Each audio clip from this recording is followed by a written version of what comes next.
काल नागपुरात उसळलेल्या हिंसाचारात IPS अधिकारी निकेतन कदम यांच्यावर कुऱ्हाडीने हल्ला करण्यात आला।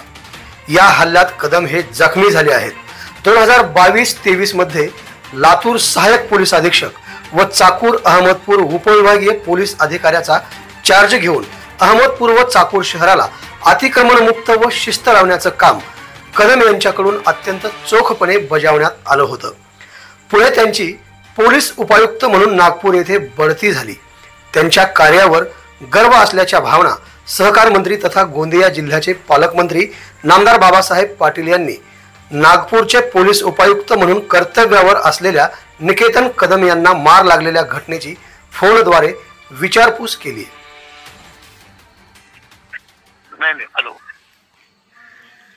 हेलो कदम साहेब नमस्ते।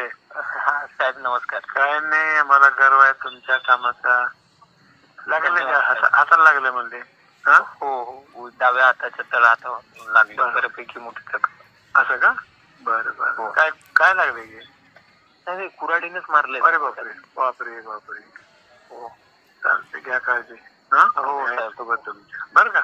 थँक्यू साहेब। चालते चालते चालते। हा भेटू भेटू। आवाज बहुजनांचा।